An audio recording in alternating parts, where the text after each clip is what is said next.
Le replay des observateurs, janvier 2025. Monique Brognon nous explique les images stéréoscopiques. Donc en fait, avant de commencer, je voulais faire deux petites mises au point. Moi non plus, je ne suis pas scientifique. Je ne suis même pas astrophotographe. À vrai dire, j'adore la Lune. Je fais des photos avec mon smartphone, mais des vraies photos, et qui sont bien loin de ce que vous pouvez réaliser. C'est aussi la première fois que je fais ce genre de présentation, donc y compris la conception du PowerPoint. Donc je fais appel à votre indulgence. Alors, malheureusement, donc, je vais vous parler de photos stéréoscopiques. Je ne peux pas donc, il y a aussi de la 3D, une forme de 3D. Je ne peux malheureusement pas vous faire voir les images en 3D sur l'écran, parce que ça demande un traitement particulier de l'image et des lunettes. Et comme je ne suis pas une professionnelle des conférences, je ne suis pas équipée pour ça. Mais c'est pour ça que je vous ai amené, j'ai des tas de cartes stéréo d'objets célestes, donc vous pourrez vous régaler, et des livres aussi dont je vous parlerai un peu plus tard. Donc allons-y.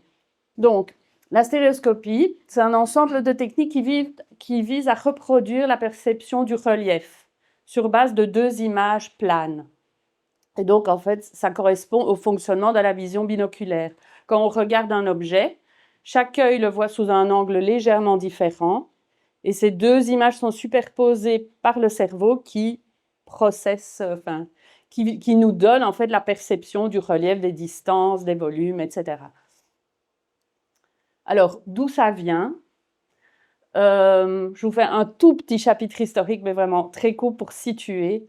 Donc, en fait, au 19e siècle, Charles Wheatstone, qui était une espèce de génie, qui inventait des tas de choses, faisait des travaux sur l'optique, et il a mis au point ce qu'il a appelé le stéréoscope. Donc, il a compris, c'était pas vraiment un scientifique, mais il a compris le fonctionnement de la vue binoculaire. Et donc, il a mis au point cet appareil-là qu'il a appelé stéréoscope, donc qui est constitué en fait de deux miroirs. Les parties centrales, ce sont deux miroirs à un angle de 45 degrés et de deux plaques latérales sur lesquelles on positionne les images. Donc en fait, l'idée, c'est de se rapprocher le plus possible des deux miroirs. Chaque œil voit son image, et donc c'est exactement la même chose que dans la vie en général. Chaque œil voit sa propre image et le cerveau fait son petit travail. Alors quand Wheatstone a mis au point ce stéréoscope, la photo n'existait pas. Donc en fait, au départ, il faisait des dessins, juste des lignes, des formes, etc. Mais il s'intéressait aussi à la photographie. Donc quand la photo s'est développée, il a pris contact avec les premiers photographes pour leur demander de prendre des photos, donc avec ces indications sur la manière de les prendre. Et il a notamment contacté William Henry Fox Talbot, qui est en fait la personne qui a mis au point le calotype, qui est la première version de photos imprimées sur papier, qui a produit les premières photos stéréo, donc en 1840. Alors Wheatstone a été un peu laissé de côté, et d'autres personnes se sont emparées de son invention, on va dire, et notamment David Brewster, qui lui a mis au point les premiers stéréoscopes lenticulaires. Donc ici vous en avez un modèle. Donc l'idée, c'est d'avoir des lentilles à l'intérieur de cette boîte dans laquelle vous glissez une carte, donc ici, qui contient deux photos, les deux photos donc pour chaque œil, et donc qui permet de voir les images en 3D. Je vais y venir, évidemment. Donc oui, c'est ça que j'allais dire. Donc par la suite, évidemment, il y a ça s'est développé, ça a vécu sa vie, il y a eu d'autres styles de stéréoscopes, et nous, on a connu les Viewmaster qui sont exactement sur le même principe, puisque sur les disques, chaque image apparaît deux fois. Alors, la photostéréoscopie, là, je vous ai pris des bêtes photos que j'ai fait récemment à Bruxelles, au marché de Noël. Mais juste pour vous montrer, donc l'idée de la photostéréoscopique, c'est de reproduire ce processus de la vision binoculaire, donc de prendre deux images du même objet sous un angle légèrement différent. Donc ici, vous voyez clairement, puisque ici, on voit le bâtiment qu'on ne voit pas de l'autre côté, et on ne voit pas très bien le côté droit du bâtiment, et là, oui. Alors, ce qu'il faut, un élément important dans la photo stéréoscopique, c'est un principe de base, c'est que pour que l'image soit valide et confortable à regarder, il faut que la distance entre les objectifs, donc le centre de chaque photo, doit correspondre à un trentième, à peu près ça a été calculé, un trentième de la distance entre le photographe et son objet. Ça a de l'importance dans ce qui suit et qui vous concerne directement. Donc, ça c'est à retenir. Alors, comment on peut faire? Donc, je vais vous parler d'abord de la photo stéréoscopique dans la vie de tous les jours avant d'en venir à l'astrophotographie. Il a existé des caméras à double objectif. Depuis le début aussi du développement de la photo, il y a eu des caméras avec deux objectifs. Maintenant, Fuji en avait produit, donc à l'époque contemporaine, mais ils ne les produisent plus. Donc maintenant, il faut les trouver en seconde main. Il y a une autre marque japonaise, donc Kandao, qui est en train de développer aussi sa caméra. Ce qui est intéressant avec celle-là, c'est qu'elle dispose d'une visionneuse. Donc, que vous cliquez dessus, donc vous pouvez directement voir vos images, mais après, si vous voulez les imprimer, les projeter, etc., il faut quand même les sortir et les traiter. Et puis, je sais qu'il y a d'autres marques et d'autres produits qui sont en développement, mais moi, en fait, pour me situer, je fais de la photo avec mon smartphone. Voilà, je vous dis, je ne fais pas de l'astrophotographie, hein, donc ça me suffit amplement au quotidien. Une autre manière, c'est d'utiliser simplement n'importe quelle caméra, donc un appareil photo ou le smartphone, comme ce que je fais, et de faire ces deux photos consécutives, donc avec la question là de l'angle différent. Donc là, ce qu'il y a avec cette méthode-là, c'est qu'il faut faire attention de quand on change d'angle, de garder le même contenu dans l'image. Et puis qu'il n'y ait pas de mouvement autour, parce que ça perturbe la vision ensuite. Et puis après, il faut un petit peu travailler les images, parce qu'il faut les aligner pour que les deux images soient bien... Enfin, c'est ça l'alignement, l'assemblage et l'alignement. Alors, donc, au niveau matériel, c'est bien plus pratique, puisqu'en fait, il suffit d'avoir une caméra qu'on a sur son smartphone. Et en plus, pour les smartphones, donc, ça s'utilise évidemment pour des photos à courte ou moyenne distance. Il existe des applications, donc une pour Android, l'autre pour iOS, qui en fait sont gratuites, existent en version gratuite. Il y a une version appelée Pro qui est payante, mais c'est genre 4 €. Donc, ça vaut la peine d'investir là-dedans parce que il y a plus de possibilités d'utilisation. Donc, je vous explique très rapidement le principe. On appelle ça dans la communauté des photographes stéréo, cha-cha, c'est-à-dire que vous vous positionnez bien stable sur vos deux pieds, vous vous déportez un peu vers la gauche pour faire la première photo. Il faut que le sujet présente une certaine profondeur, mais évidemment ne soit pas trop loin à cause de ce que je vous ai expliqué avec les distances nécessaires. Et puis qu'il n'y a pas quelque chose d'autre à l'avant-plan parce que ça nécessiterait d'autres mesures, etc. Puis, quand la première photo est faite, vous vous décalez un peu vers la droite, vous faites la même chose avec l'autre, donc en veillant d'avoir la même chose dans le cadre, et puis qu'il n'y ait pas eu de mouvement autour. Parce que, par exemple, si vous avez des personnes qui passent derrière, ça fera un flou dans votre image. Si vous photographiez une personne, ce que je fais de plus en plus, si la personne ne serait-ce que bouge les yeux, eh ben, il y aura un flou dans son visage. Donc souvent, les gens s'arrêtent de respirer en fait quand je les prends photo, mais je vais très vite, donc ça va. Venons-en à l'astrophotographie, donc qui je pense vous intéresse. Donc je ne vous rappelle pas le principe de base, la distance, le 30e, etc. Donc, imaginez vouloir faire une photo de la Lune avec cette méthode cha-cha à partir de la Terre. Je pense que ce n'est pas possible. Ce n'est pas possible de se déplacer en parallèle du nombre de kilomètres, enfin de milliers de kilomètres nécessaires pour avoir les deux angles. Donc, il y a quand même moyen de le faire, c'est-à-dire qu'il faut se servir de la rotation de la Terre et de la rotation des objets célestes. Et pour vous donner un petit exemple, mais que je ne vous projette pas parce que je n'ai pas osé agrandir l'image je ne connaissais pas la qualité, c'est-à-dire qu'en fait, c'est comme ça que je suis arrivée jusqu'ici, c'est que j'avais vu une publication sur l'Instagram de la société qui était faite à l'occasion de l'opposition de Saturne. Donc, c'était ça, je ne sais pas si vous voyez, mais il y avait 4 images en fait de Saturne.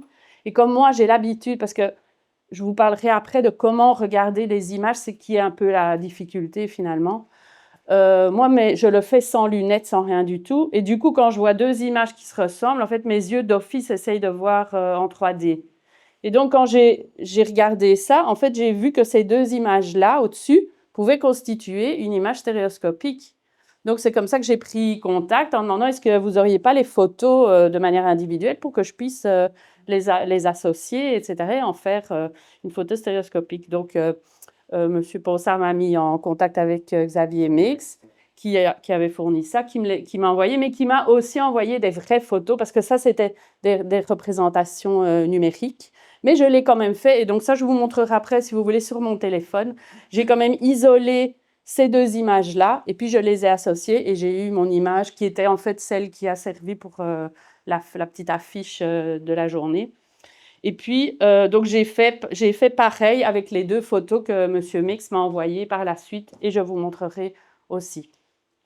Alors, je voulais quand même vous montrer ça, parce que donc c'est pas nouveau, mais je ne sais pas si certains d'entre vous connaissent Warren Delarue, les gens qui font de l'astrophotographie. Donc en fait, c'est un des pionniers en fait de l'astrophotographie. Il a produit la première photo stéréoscopique de la Lune. Donc si vous avez ça donc sous cette forme-là, vous regardez donc avec les lunettes, et je vous montre donc ma version la plus moderne, donc qui ne nécessite pas un disque dans un Viewmaster, mais ça c'est la version que j'utilise tout le temps et que j'utilise pour montrer aux gens. Eh ben, vous voyez la Lune en 3D, en relief en fait. Et donc c'est très intéressant la présentation que vous avez faite, parce que je vois plein de potentialités là. Et donc lui, il avait conçu un télescope réflecteur à monture équatoriale, et donc c'est avec ça de ça qu'il se servait pour faire ses photos. Et donc les 2 photos datent de l'année 58, mais à des moments différents de l'année.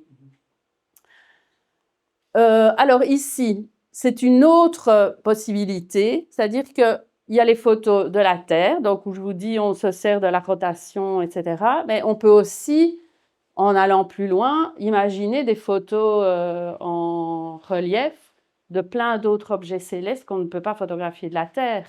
Et comme vous l'avez dit tout à l'heure, en fait, la NASA met à notre disposition des stocks invraisemblables de photos qu'on peut aller chercher. Et donc, si vous trouvez 2 images de, je sais pas moi, un astéroïde ou peu importe qui vous passionne, vous trouvez les 2 photos, vous les alignez, et vous pouvez vous créer votre vue en 3D de cet objet-là. Alors, après, je viens un petit peu plus au traitement technique. Quand vous avez vos 2 photos, il ne suffit pas de les mettre l'une à côté de l'autre, il faut qu'elles soient bien alignées, et que la distance, donc cette fameuse distance entre le centre des 2 images. Donc,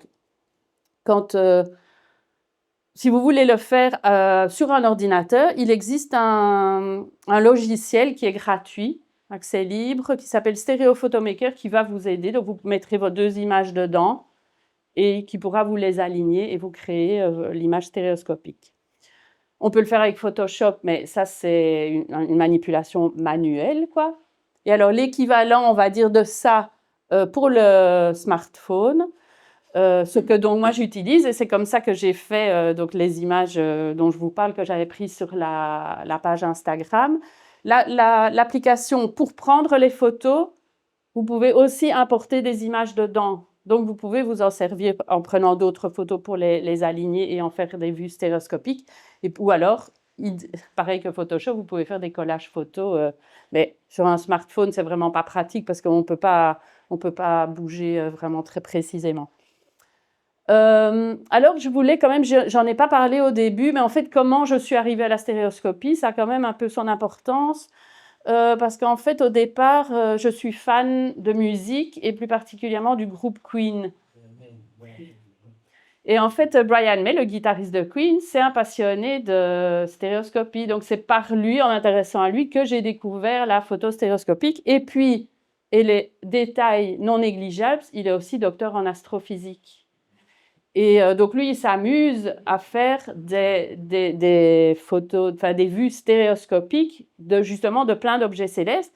Et comme il a plein de bons contacts à la NASA, ben, il collabore même à des missions officielles. Donc, je vous ai mis quand même, donc là, j'espère que ça va donner quelque chose. Donc, vous reconnaissez sans doute Pluton. En fait, quand la mission New Horizons a envoyé ses premières images vers la Terre, Brian May était au centre de contrôle de la NASA. Et donc, il a eu accès aux images. Et donc, c'est lui qui a monté la première vue stéréoscopique, donc la première image en 3D de Pluton. Après, la dernière mission à laquelle il a collaboré, c'est la mission Osiris-Rex, qui est allée explorer l'astéroïde Bennu et qui est allée en extraire des échantillons. Et en fait, grâce à ces photos stéréoscopiques, il a aidé l'équipe à choisir le site où ils sont allés chercher. Parce que, bon, déjà, ils ont découvert qu'en fait, cet astéroïde, bon, ce n'était pas un gros caillou dense, en fait, c'était un amas de matière. Et donc, au bout du compte, quand ils sont allés pour prendre les échantillons, en fait, la sonde s'est enfoncée dedans, quoi. Donc, ils devaient quand même trouver un endroit qui soit assez... Et pour revenir à vous aussi, donc on peut, si on ne se rend pas compte, en fait, de la hauteur, des creux, etc., c'est très difficile de trouver le bon endroit où aller. Et donc, voilà, donc ça, c'est sa contribution. Et moi, c'est à travers lui que j'ai abordé tout ça. Donc, j'espère que je n'ai rien oublié. Si vous avez des questions, vous êtes bienvenus. Et donc, comme je vous l'ai dit, je vous ai amené ici. Donc, ah oui, Brian May, pour en revenir à lui, il a recréé la London Stereoscopic Company, donc, qui au 19e siècle était une société qui éditait notamment des cartes stéréo. Donc je vous remonte toujours celle-là. Parce qu'à l'époque, en fait, ça a pris vraiment, c'est devenu une mode. La reine Victoria était super fan de la stéréoscopie. Et donc, les gens qui avaient quand même un peu les moyens se faisaient des soirées stéréo, comme nous, à une époque, on se faisait les soirées d'IA au retour des vacances. Et donc, il y a des gens aussi qui ont un peu découvert le monde à travers ça, parce que quand il y a eu les expéditions en Égypte, etc., ben, il y a des gens qui sont revenus avec des photos. Et donc, ceux qui ne voyageaient pas pouvaient voyager par ce biais-là. Donc, c'était très, très chouette. Donc, à l'époque, il y avait cette London Stereoscopic Company qui éditait les cartes. Elle a survécu jusqu'à la première... Enfin, elle s'est éteinte, plutôt, on va dire, dans la première moitié du XXe siècle. Et Brian May, il y a une quinzaine d'années, l'a recréée à sa façon. Et donc, c'est une maison d'édition qui publie des livres, donc contenant plein de photos stéréoscopiques. Et puis aussi des cartes. Donc moi, je vous ai amené ici 2 collections d'images astro, donc qui sont à votre disposition. J'ai des lunettes, parce que pour finir là-dessus, en fait, donc la difficulté, c'est que si je vous donne ça, en fait, si vous n'y connaissez rien, vous n'allez pas voir l'image en 3D. En fait, il y a moyen de regarder ça. Et donc, moi, j'en suis là quand on pratique un peu. C'est-à-dire que quand moi, j'ai ça devant moi, je relaxe mes yeux, je projette ma vue au-delà de la carte et je vois l'image en 3D. Vous parliez de loucher. On peut, en inversant les images, donc là, il faut que les 2 photos soient inversées. Si vous louchez, eh bien, vous allez voir l'image en 3D aussi. Moi, je déteste loucher, donc je n'ai jamais fait ça. Mais il y a des gens, c'est que comme ça qu'ils regardent leurs photos stéréo. Et puis, il y a les stéréoscopes. Donc ça, c'est l'arrière petit-fils du premier stéréoscope. Et donc ça, c'est très facile parce que, par exemple, moi, je l'ai toujours dans mon sac. Je me promène partout, je fais des photos. Donc, de tout ce qui est en relief, en fait, je prends en photo 3D et je montre aux gens autour de moi. En fait, ce sont les 2 lentilles. Bon, moi, je ne connais pas la technique précise, mais le but des 2 lentilles, c'est en fait de faire diverger vos yeux pour que chacun regarde son image. Et comme ça, le cerveau, c'est toujours la même chose, peut faire son travail. Voilà. Non, mais en fait, vous allez voir quand vous allez les utiliser. Alors, il y a des personnes chez qui ça marche tout de suite. Après, vous devez aussi trouver la distance, mais pas trop loin, quoi. faites pour vous-même, est-ce que c'est un peu la même chose que ceux qu'on voit? Oui, à Magic Eye, oui, ah ben c'est ça. Voilà. Donc, si vous avez pratiqué ça, en fait, peut-être que ça ira vite pour vous apprendre. Mais moi, par exemple, j'ai utilisé des lunettes pendant 1 an avant de réussir à. Donc, comme j'ai tout appris en anglais, ça s'appelle Freeview. Je ne sais pas comment le dire en français. Bon, loucher, je sais le dire, mais. Et donc, ça m'a pris 1 an avec des tentatives régulières pour y arriver. Mais bon, entre-temps, c'est facile d'avoir ça, évidemment. Quoi. Pardon? Ben, en fait, donc moi, je ne suis pas sponsorisée et je ne représente aucune compagnie, mais moi, je suis formée par la London Stereoscopic Company, entre guillemets, par moi-même. Donc, tout vient de là, en fait. Et donc, on peut les acheter. Oui. Donc, mais moi, j'en ai 2, 3 si quelqu'un est intéressé, mais ce n'est pas le but. Mais du coup, il y a une vidéo avec les stéréogrammes, c'est ça? Oui, oui, ben oui, c'est ça. C'est ça. Oui, oui, non, mais ça s'appelle, en fait, ça s'appelle aussi stéréogramme. Oui, oui. Est-ce qu'avec ces lunettes-là, on peut bien voir les stéréogrammes ou pas? Je ne suis pas sûre. Non. Non, en fait, ça marche que quand vous avez 2 images. Oui.